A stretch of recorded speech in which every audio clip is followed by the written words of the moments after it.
We dive into a full game preview of the Baltimore Ravens' big Week 4 matchup with the Buffalo Bills coming up next here on Locked On Ravens with a very special guest. You are Locked On Ravens, your daily Baltimore Ravens podcast, part of the Locked On Podcast Network, your team every day.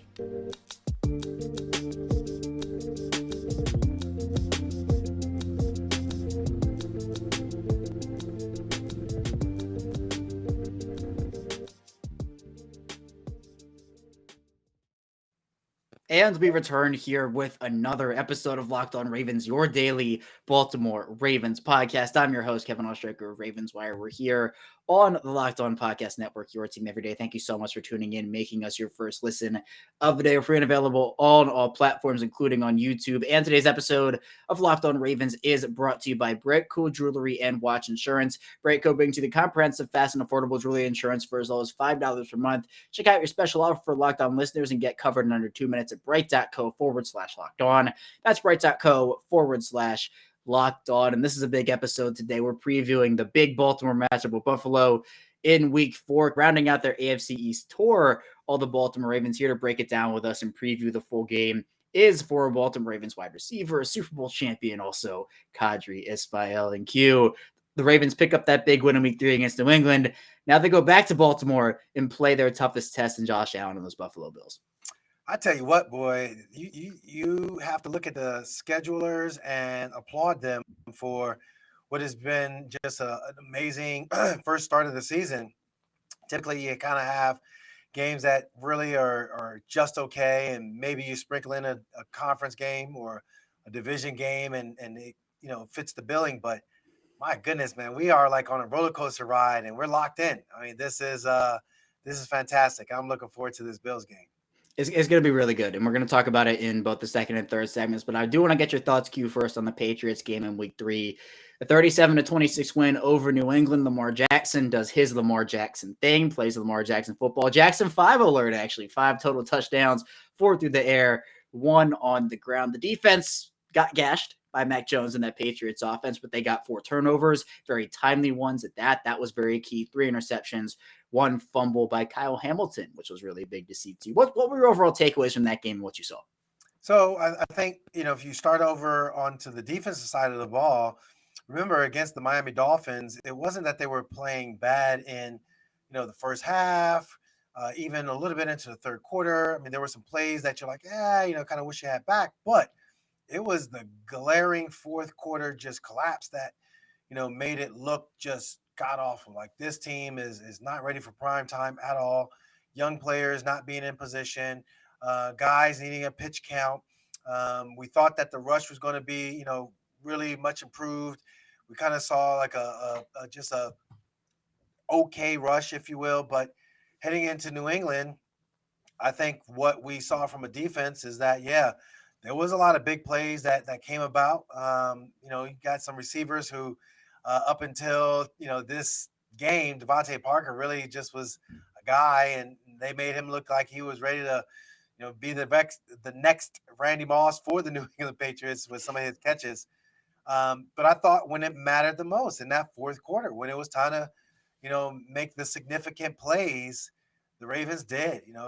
Josh Bynes, who I really admire and I just think the world of, as far as just what he's done in his career, how he's accomplished so much. When you look at where he started as far as his draft, not being drafted and all the other things, I look at this team and just say the resolve that they had.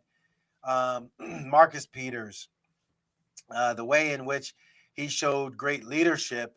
And then I think, to inspire a young guy like a Kyle Hamilton, he's punching the ball out, showing his range, his not give up. But then again, like I said, Marcus, for just an amazing body awareness. You talk about kinesthetic awareness. I mean, bruh, game of literally millimeters, and he gets the ball and creates a turnover. And so I just think that overall the defense in that fourth quarter, there's a lot to talk about and tip your cap to as far as finishing the game. Yeah, and I agree. I think the turnovers have been so timely this year for Baltimore. This is a team that is more than halfway to their 2021 turnover total through 3 games of 2022. Interception wise, they are 2/3 of their 2021 interception total, have 6 this year, had 9 all of last year. In terms of total turnovers, it's 8 this year compared to 15 last year. And it has helped them get off the field. Their defense, sometimes if you have those long sustaining drives, if you're a defense, you're gassed, and if they keep coming and coming and coming, it can be difficult. So the timeliness of them too. You have the Humphrey interception in the end zone, the Aguilar fumble that Hamilton forced. That was a play that was going for 30, 40, 50 yards. If he goes down with that ball, the Patriots are down 5 and they have momentum. But the Kyle Hamilton fumble, the Peters recovery gets them that momentum back. I still would like to see them improve in terms of just the pure yardage, yards per attempt, yards per rush, et cetera, et cetera. That does need to get better. They are currently 30th in yards per attempt given up through the air. They're 26th in yards per attempt given up on the ground. But with the way the defense has forced turnovers, they are 2-1, and it hasn't mattered as much as it would have if they weren't able to force those turnovers. But Q, talking about Lamar Jackson, I mentioned that Jackson 5. He leads the league in touchdown passes with 10. He has the highest touchdown percentage in the league, 11.4 right now, meaning he throws a touchdown on 11.4% of his passes. This is a man that, in my opinion, Q, is at the top of the MVP conversation. What say you about that? Yeah, I mean, I'm kind of scouring the league, and the usual suspects you can't even necessarily put into the conversation. Um, Patrick Mahomes, meh. He laid an egg versus the Colts. Uh, from a year two, maybe kind of looks the part. Trevor Lawrence, but meh, not even in the conversation. Um, I say, with all due respect, Josh Allen, I think he has shown some amazing play, like tremendous. So there's that. But you laid an egg against the Miami Dolphins too. So I don't know. I mean, I just think that the way he's played, the way he's meant so much to the Ravens' success, um, you know, clearing away. What is it, Offensive Player of the Month, right? Um, Clearing away early favorite MVP. Like, in my mind, what he's done with the way he's thrown the ball, the way he's put it in tight windows, the way he's stepped up into the pocket to throw, the way he's extended plays with his legs outside the pocket, the way in which, yes, the designed runs, the Miami game comes to mind, where he's just sprinting down the field 70 plus yards. You just add it all up. It just shows you what kind of player he is. Getting everyone involved, but still at the same time, um, there's a lot. I still think there's more to be had. Like, it's not. There's more to be had. There's so much more, I think, that's left in the tank for what we're going to see for this football team, this offense, and for Lamar Jackson. 100% agree. And look, right now, he is the best quarterback in the NFL. He is playing like the best quarterback in the NFL, and he's done it so far. The passing, the rushing, everything coming together into one. He's pushing the ball down the field, the confidence he has on his throws. It has been incredible, and guys like Rashad Bateman are benefiting. Bateman has 8 catches on the year. He leads the league with 28.3 yards per catch. He is that big play guy for them. He is incredible. Devin Duvernay stepping up, and it's been really, really good to see. And I also think part of that is because Lamar feels a bit more confident playing behind this offensive line, this version of the offensive line that you talk about: Linderbaum and Powers and Zeitler and Moses. Yeah, exactly. The only position where there's been a bit of that rotating door is the left tackle position, where you have Juwan James tears Achilles in week 1. McCrary goes down in week 3. Now, Daniel Falele, all things considered, after the early sacks he gave up, I thought improved and played a lot better. The Ravens got him some help. Credit to Greg Roman for being able to scheme that up a little bit, and just for Falele himself. But we did hear from Ronnie Stanley Q on Thursday talking about how he feels good. He feels confident. He really wants to make sure he's 100% right before getting on the field. Him and the team are in lockstep about that. He practiced in full for the second straight day yesterday. You have Wednesday full practice, Thursday full practice against the Bills defense that has Von Miller. We'll talk about this in the second segment. The Ravens might need him out there as opposed to a Falele who would be making his first career start at left tackle. But where are you in the Ronnie Stanley situation? Do you see him suiting up on Sunday, or do you maybe give it one more week? Whew, because Von Miller's Von Miller.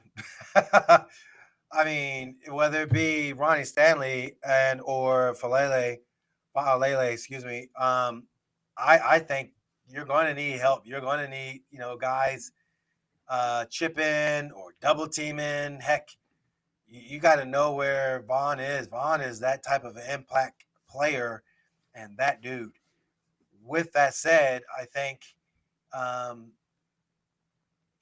if Ronnie is feeling the full practices are good, he doesn't have any pain or any undue swelling. Honestly, you're never going to be 100% in the season. You're you're just not. So if the best right now is say 80%, and you look at what 80% looks like it could finish the year like boom, and it might dip down to something as low as like 72% of like oh man, my shoulder, oh man, my finger, yeah, my foot is a little sore, so and so stepped on it or whatever it might be. But there's no like, man, whatever the second surgery or the issue of the injury that he had that he talked about on Thursday, um, if those things don't flare up and if he doesn't psychologically feel like he's going to be hindered, bruh, go out there, like put it to the test. And what a test to put it to. We talk about Von Miller. Come on now. Like Von is ready. He's going to be wanting to test him out, but that's okay. Throw him into the fire. Let's see what we got. I'm hoping to see that matchup. Yeah, man, it'd be something. And I know we've kind of seen the ramp up periods, not just in practice, but also in games with guys like Marcus Peters and with J.K. Dobbins. It's a bit different, I guess, when you're talking about the tackle position. Like, do you rotate him in with Falele every other series, or do you throw him out there for the full series of snaps throughout the entire game? I don't know how they would do that. But yeah, Von Miller, I think, is going to be a tough matchup for whoever's on him, whether it is Falele or Ronnie Stanley. We'll get into that Ravens offense versus the Bills defense a bit more coming up in our second segment here. So be sure to stay tuned. We still have a ton to talk about here on the show. But first, I do want to tell you a bit about BriteCo. And sometimes we've seen those videos online of an engagement getting ready to happen and the ring falls in the ocean or it falls off the boardwalk. You don't want to be that guy, and you certainly don't want it to be splattered all over the internet. The guys at BriteCo Jewelry Insurance will make sure you get a replacement for the full value of that ring, no matter if it's lost or stolen, or you can't figure out what just happened to it. You can go to brite.co/locked on. It's the fastest and easiest and cheapest way to cover yourself with the best jewelry insurance in the business. And sometimes insurance can be kind of annoying, and the guys at BriteCo turn the whole experience around. So it's probably the easiest thing you can do for yourself this week. There are no excuses. For $5 a month, you get totally comprehensive coverage, and it won't take you more than 2 minutes on your cell phone. Check it out, brite.co/locked on. We're back here, our second segment of Locked On Ravens. Kevin Oestreicher is still here with Qadry Ismail and Q. This Buffalo game, I think, obviously so far the most highly anticipated matchup of this year for the Ravens. They've beaten Joe Flacco. They have beaten Mac Jones. They somehow lost in that Dolphins team. But now you have Lamar Jackson and Josh Allen, two guys who I love the fact that they have so much respect for each other. But when you talk about this Ravens offense, Q, Lamar Jackson is the offense. 86% of Baltimore's offensive yards have come either with the arm or with the legs of Jackson. Guys are going to have to step up. I think it's easy to say, hey, look, no weather impacts this game. The Ravens should be able to air it out a little bit, take advantage of a banged up Buffalo secondary, but we don't know what the weather situation is going to be like, if there's going to be some rain, some wind involved as well. And a mailbag question here. Let's talk about the offense first, because there's a question from Eldon Ringo Starr. And Eldon Ringo Starr asks, Buffalo's coming to the bank with a couple banged up corners. Who do you think we can see have a good day on Sunday? So obviously, I think the answer is you hope Mark Andrews can get going early. You hope Rashad Bateman can break some plays over the top. Devin Duvernay too. But maybe Demarcus Robinson can get going. Maybe James Prochet is active and can get something going. Tylan Wallace potentially, or maybe some of the running backs out of the backfield with Q. The Bills having such a banged up secondary. Who do you think benefits from that the most? So, as much as I look at, some of the other, lesser names, whether it be the Tylan Wallace's, shout out to him for the great upfield block that he had when he was called upon his number. Hey, man, big runs happen when you blocking down the football field, and it just, oh, by the way, happened to be number 8 that was just running the ball. When you look at James Prochet, yes, he seems to be ready back to go. Honestly, I think a lot of his reps are going to be lessened and effective. Not in a bad way, not in a trying to hate on haterade type of thing. It's just I think Devin Duvernay has locked down that number 2 spot, and he's not letting it go. I think when it comes to his special teams, but the plays, the contested catches twice now, we've seen where he's made them and come up big. Um, I just think that if there was ever somebody to take away, I'm taking away his favorite target in Mark Andrews. Therefore, you would look at like an Isaiah Likely, and you could see where Greg Roman is still trying to just, hey, I'm just going to get you the ball somehow, some way. It's not going to be down the field. It's going to be behind the line of scrimmage, or it's going to be down the field, and let's see what you can do with it. The variety of ways. So I think that's an option because of the fact of just the presence of Mark Andrews. But I do honestly believe that you can't if you're a great player, you can't hold me back. And I think Mark Andrews is that type of a player. He's that dude. Bateman, he it kind of was held a little bit in check, if you will, against the Dolphins, or I'm sorry, against the Patriots. But I just really see the chemistry brewing within the team, and then the X factor comes the weather. Whether or not we're going to see a dry day dictates, I think, a lot, and it'll dictate whether or not this team, which we've seen, unfortunately, in rain games, they've had difficulty, putting the ball up in the air. So we'll see. I think weather is going to dictate who's that person that will take advantage of the Buffalo defense. Right, and I do think weather is such a big factor.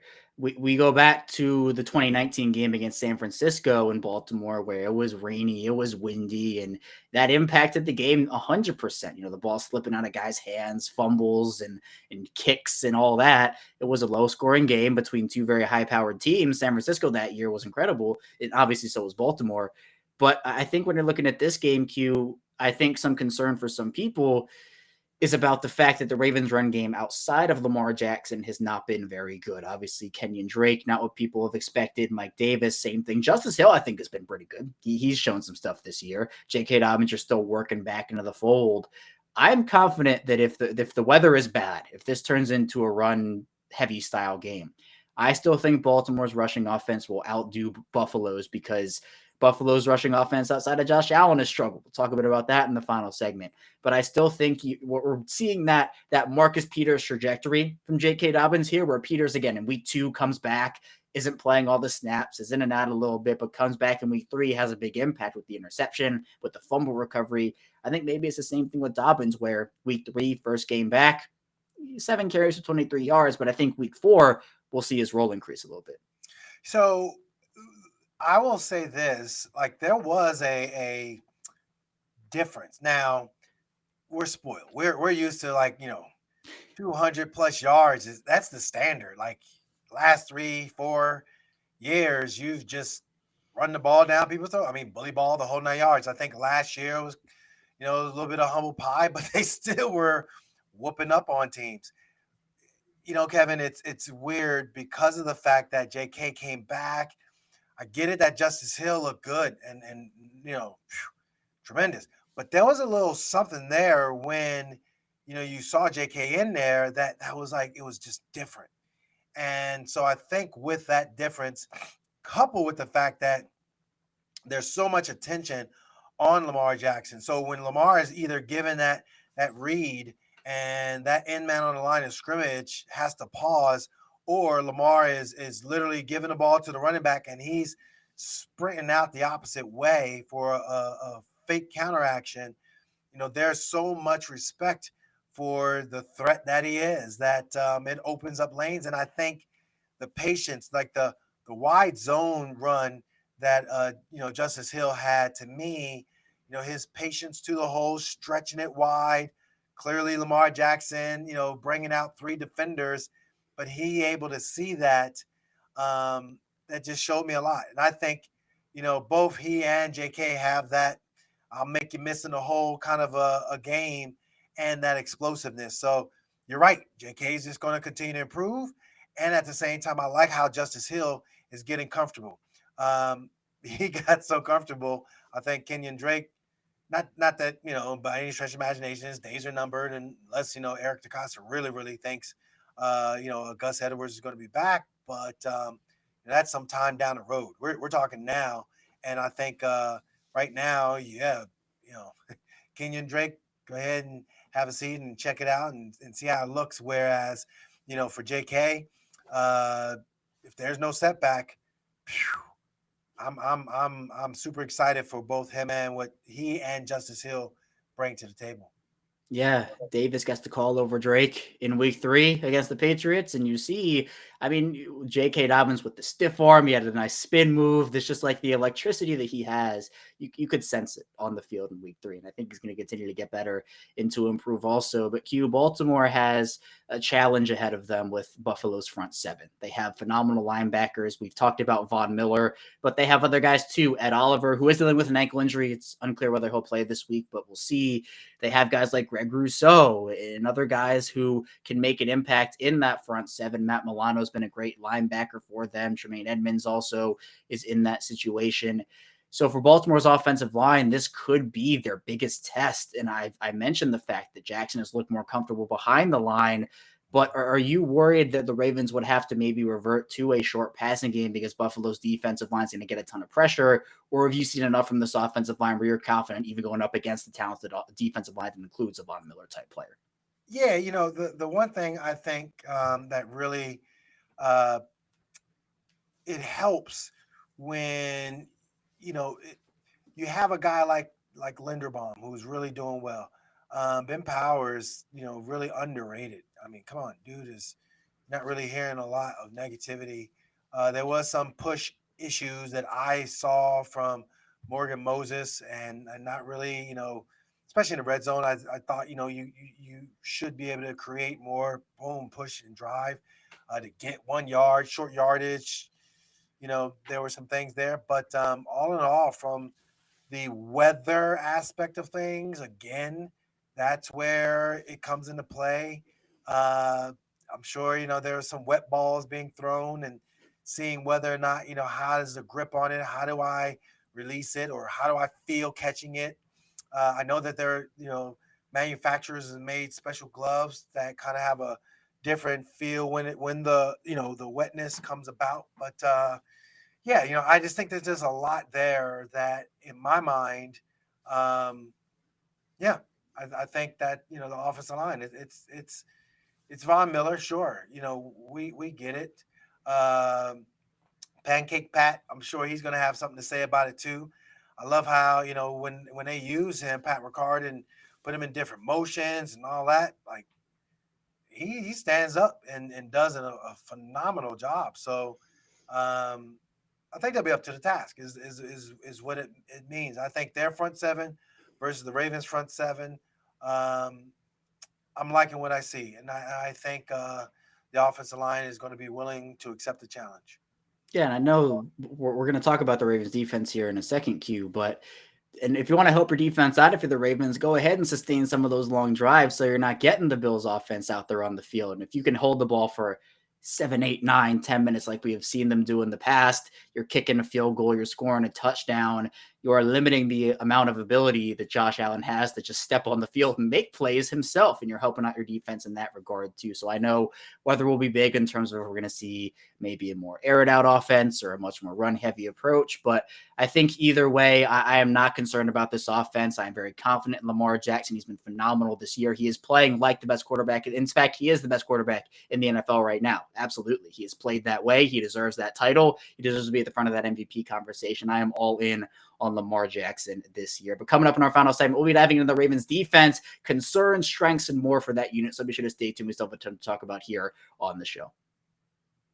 We are back. Our final segment, wrapping up this Friday edition of Locked On Ravens. Kevin Ostreicher is still here with Qadry Ismail. And Q, for as good as the Ravens offense has been and for some of the strengths the Ravens defense has had this year, I know there are some people, myself included, a bit concerned with some of the big plays Baltimore has given up this season. And I know one of those people is James K, who has a question that says, how do we stop giving up big plays? It seems like there are at least 4 every game. Our secondary seems to be a weakness. Again, I know part of it is due to the lack of a pass rush. And it is kind of interesting because the Ravens secondary, we've talked about the talent queue so many weeks here on this show with the safety room, those corners as well. We've seen Tyreek Hill, though, get behind him. Jalen Waddle get behind him. Devontae Parker average over 30 yards per catch. With Josh Allen and Stephon Diggs coming to town, you can't allow those big plays. And again, we talk about the weather. Maybe the weather helps the Ravens out in that regard, passing-wise. But how do you think Baltimore stops those big plays? Yeah, I think you gotta. So when you look at both Marlon and Marcus Peters' play, you need your stars to step up. You need those guys that you're paying to be your frontline guys to step up. I thought Marcus played a tremendous game of being patient, and obviously reaped the benefits with the late game interception, and then obviously the fumble recovery. I thought for Marlon, the way in which he played was Devontae Parker, right, who was in the end zone he was going up against. He just nullified him off the line of scrimmage. And then, I think Mac Jones was like, I got my guy. I'm just going to just throw it up there. And it was literally his technique that he was able to locate it, see the ball, boom, and then get the turnover. So I think the confidence has to be high. I think that Marcus Williams. There was a couple times where you used to see his range and the way he covers the field. We're going to have to see more of that. We're just going to have to see him again be all over the field. But I think it helps settle down a Kyle Hamilton when he gets a chance to see his brother right behind him on a dig route get beat and a guy run up the field and Nelson Aguilar, and he's like, you know what? Not today. I'm going to make a play, and he did. All those things, it matters. The hustle matters. The confidence that you have in your technique, and this technique. And I think for what we know about John Harbaugh, what I've seen from all his defenses over the years, whether it be Dean Pease, Wink Martindale, obviously Mike McDonald, current day, it's this ability to see, diagnose, and grow. Last year it was some injuries, but I don't think that they really had that see, not diagnose, and go to the ball mentality. I think that the hunger is back this year. Clearly, the 2-game sample, Miami game, yeah, had some mental errors. Obviously, the bounce back game, didn't win in New England in a regular season up until this point, and you got it done when it mattered the most. So all of it, I think all of it comes into play when you're sitting in that DB room and you're looking at Josh Allen, you're looking at just a good skill room in the receivers, and you just can't take them for granted. I mean, this is a game where I think they're going to be tested. I think at the same time, weather, if it does happen, I think it could favor them. And I like how they're coming off a game where they're on a high rather than sitting back and being the little bit of doubt that I'm sure crept in their mind after the Miami game.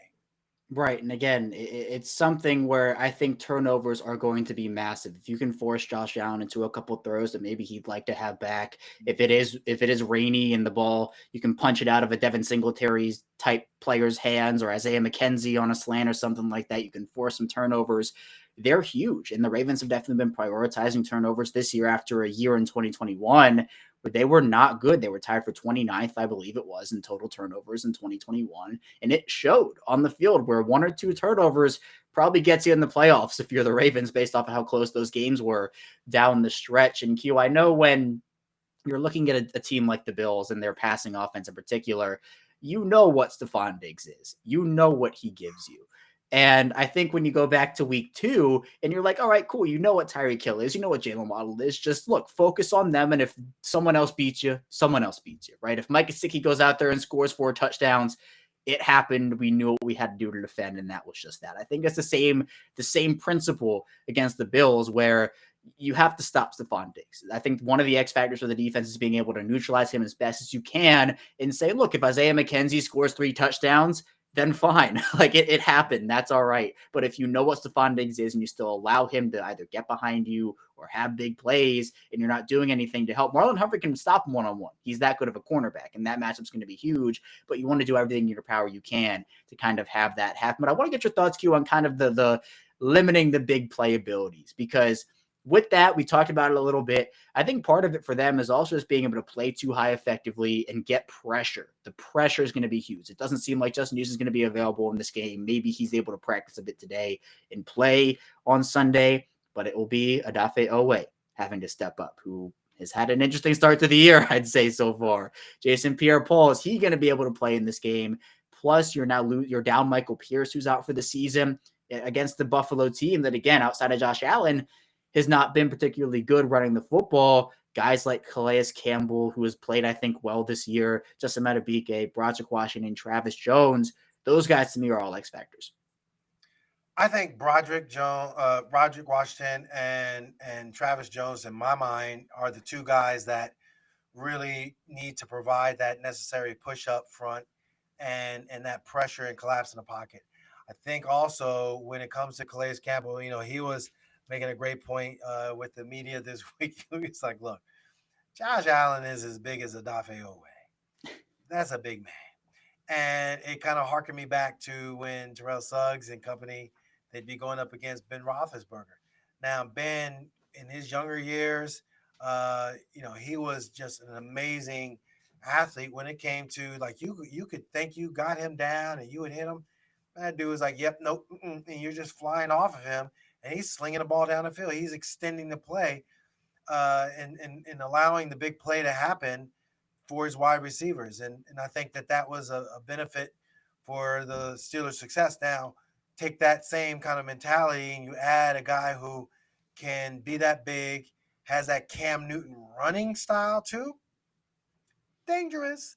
So it is imperative that somehow, some way, whether, JPP is there or not, but Odafe Owe, this is if last week was the breakout game for both Marcus Peters and Marlon Humphrey, this week has to be the breakout game for Odafe Owe, and we'd love to see it. I'm like saying, all right, bro, let's do it.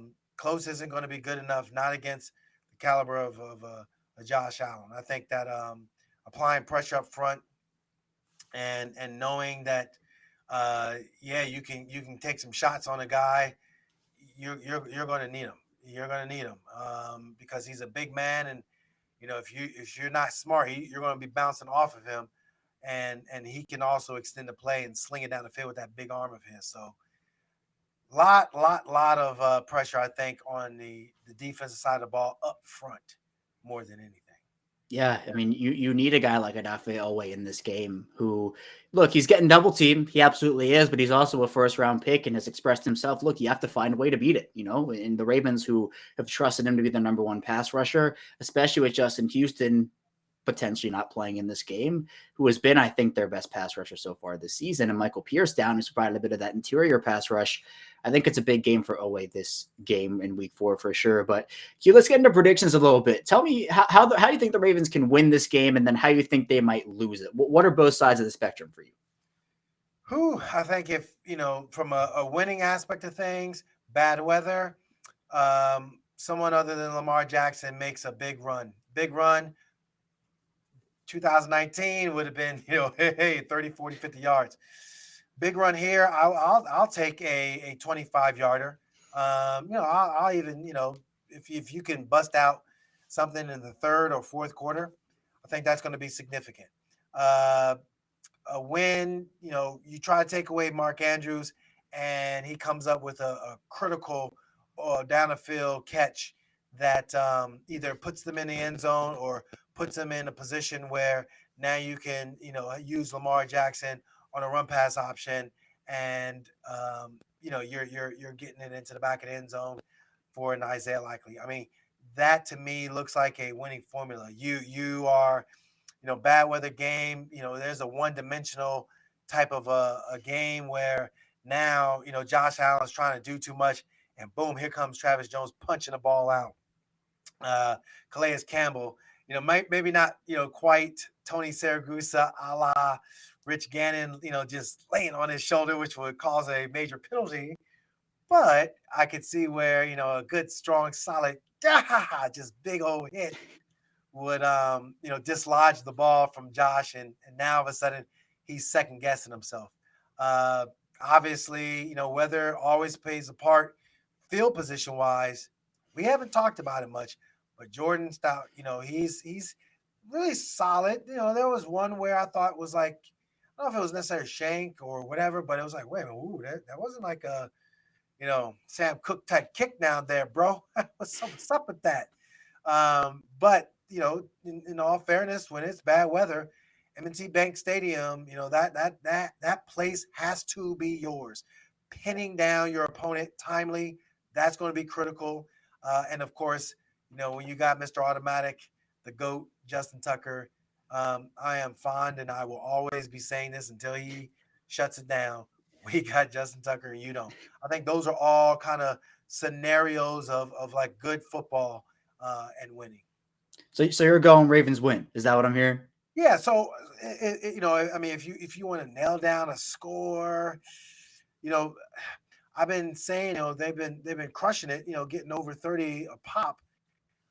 I think this is a game, yeah, again, where it would be a toe-to-toe matchup.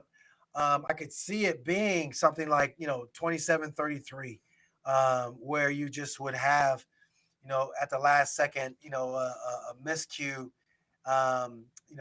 Pat Ricard, boom, blows open a hole, and now you get, a great downfield block by Bateman and Duvernay, and next thing you know, you having Lamar Jackson going off tackle to seal the game in the fourth quarter, going 50.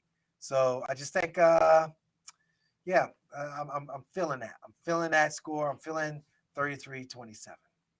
Yeah, well, I'll play like the good cop, bad cop scenario. I think if they win this game, they're going to have to establish the run game. I think that they've been able to do it, but just not with the players they want to have in there also alongside Lamar Jackson. Can J.K. Dobbins get it going? Can Justice Hill continue his strong start to the year? I think pushing the ball down the field is going to be big for them, limiting turnovers there themselves. And on defense, I'm confident in the Ravens offense. I am confident in Lamar Jackson. I'm confident in that offense to put up points on this Bills defense, especially in a banged up secondary. But on defense, can you stop Josh Allen? Can you neutralize Stephon Diggs? Can you limit big plays? Can you not have miscommunications? Those are the types of things I'm looking for. So far, we have seen it in some aspects, like turnover-wise. They've been great this year. They've been great turnover-wise, but some of the big plays they have to get better at.